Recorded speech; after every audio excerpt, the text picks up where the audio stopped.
Alhamdulillahi Rabbil Alamin.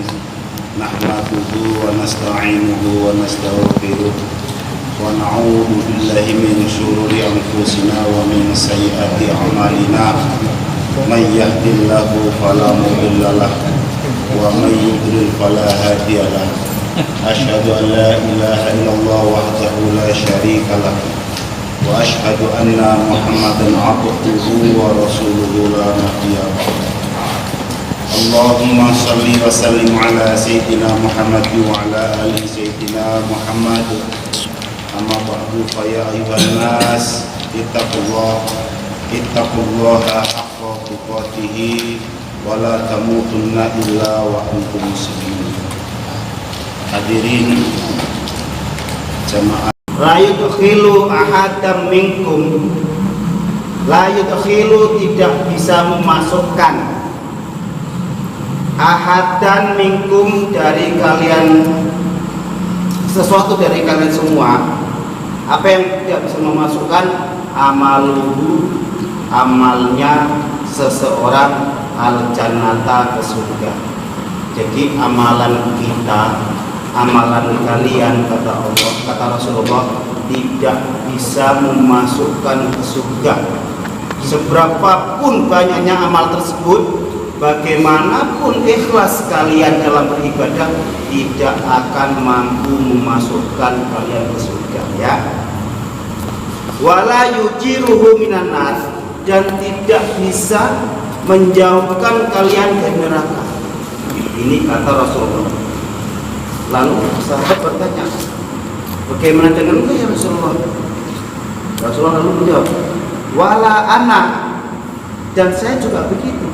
Bukan amalan saya yang memasukkan saya ke dalam surga, ya. Illa bi rahmatin minallah, kata Rasulullah, yang memasukkan kita ke surga hanyalah rahmat Allah, ya. Dengan hadis ini ada orang bilang, lalu untuk apa kita ibadah? Untuk apa kita banyak-banyak sholat? Untuk apa banyak-banyak kita sedekah? Wong yang memasukkan surga bukan amalan kita. Lalu Allah menjawab dalam surat Al-A'raf, ya, inna rahmatallahi, sesungguhnya rahmat Allah, qaribun lil muhsinina, itu dekat terhadap orang-orang yang beramal baik, yang beramal soleh. Artinya memang yang memasukkan ke dalam surga kita bukan amalan kita, tetapi rahmat Allah, ya. Tapi untuk menggapai rahmat Allah, kita harus banyak-banyak ibadah, harus banyak-banyak berbuat baik.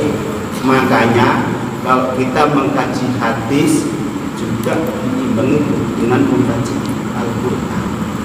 Jangan salah satu jengkok. Gara-gara mendengar hadis ini, orang malas ibadah. Allah, wong yang masukkan surga bukan amalan kita, bukan ibadah kita, rahmat Allah. Dan terus untuk menggapai rahmat Allah itu apa? Kata Allah, inna rahmatallahi qaribun lil muhsinin. Rahmat Allah itu dekat sekali dengan orang-orang yang beramal soleh. Jadi artinya kita tidak boleh bersandar dengan amalan kita, meyakini bahwa amalan kita itu yang memasukkan kita ke surga. Dalam salah satu cerita diriwayatkan,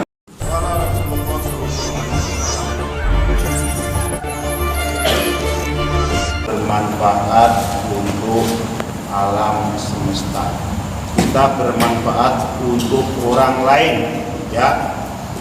Di sini ai wan naf'u lil khalqi fid dunya. Jadi bukan hanya bermanfaat untuk orang Islam saja. Untuk orang non-Islam pun kita harus memberikan manfaat, ya. Karena kerasulan Nabi Muhammad itu diketahui pertama kali bukan orang Islam yang beriman, yaitu orang kafir, orang Yahudi, ya.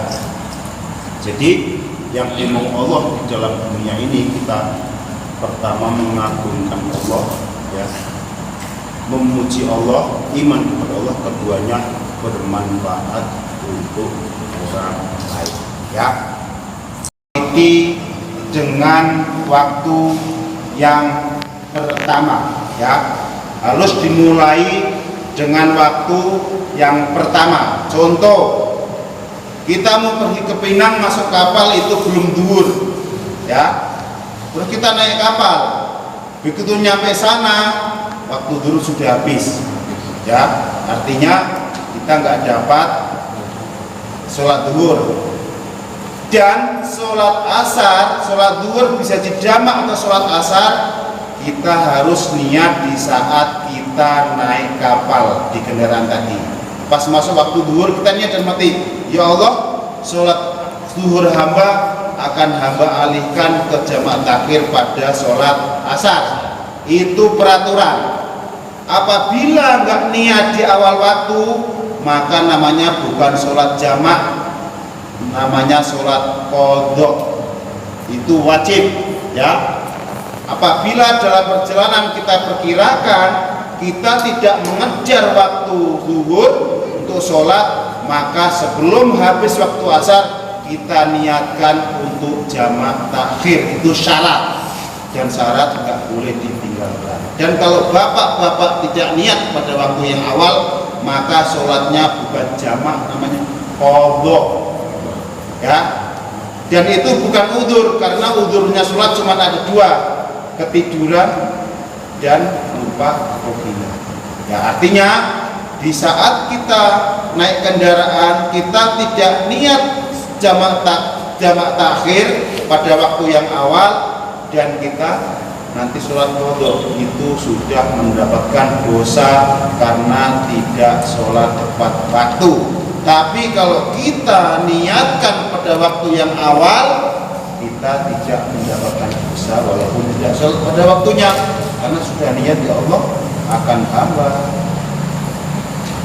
alihkan sholat duhur ke asar. Itu yang pertama, ya.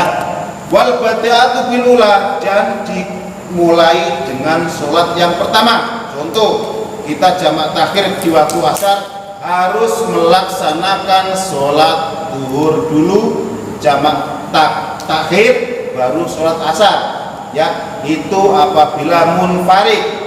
Tapi kalau pas waktu asar kita sampai masjid ada jamaah, kita hendaknya ikut berjamaah dengan orang setempat. Setelah jamaah baru kita melaksanakan sholat jamaah takhir duhur di waktu asar, ya. Kalau kita sendiri nggak ada jamaah, maka dilaksanakan pertama kali sholat yang awal, yang duhur dulu, baru sholat asar. Kira-kira bisa dipaham nggak? Ya. Bisa, ya. Ini peraturan. Kalau tidak diilmui, nggak tahu, ya.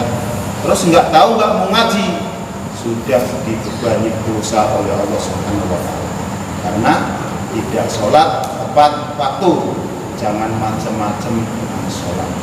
Satu kali kita meninggalkan sholat tanpa udzur, sama dengan kehilangan dunia dari sini, ya. Kalau kita meninggal, kita nggak tahu berapa sholat kita yang kita tinggalkan. Bagaimana ahli waris kita membayar fidyahnya? Makanya harus ada hitung-hitungan. Di saat bapak pergi kemanapun nggak bisa melaksanakan sholat, catat. Toh Allah tuh memberi keringanan bagi kita. Di saat di kendaraan, ya, kira-kira kita pergi duhur, sholat duhur nggak bisa, kemungkinan di asar juga nggak dapat juga waktu masih di perjalanan.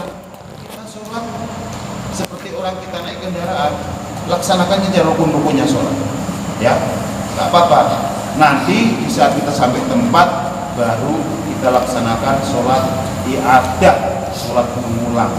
Walaupun tubuh kita batal, nggak apa-apa melaksanakan sholat dalam kendaraan, karena ikroman lil waktu sholat. Pada waktu sholat kita menghormati waktu saat melaksanakan sholat sambil duduk. Allah baca seperti biasa, ya. Itu adalah peraturan. Kalau kita kira-kira bisa jamaah takhir, kemungkinan mengejar, kita niati dulu, ya Allah, sholat hamba duhur akan dilarikan untuk asar. Atau kalau maghrib, pada waktu maghrib belum habis, ya Allah, sholat maghrib hamba akan dialihkan ke sholat asar dengan syarat waktu maghribnya belum habis.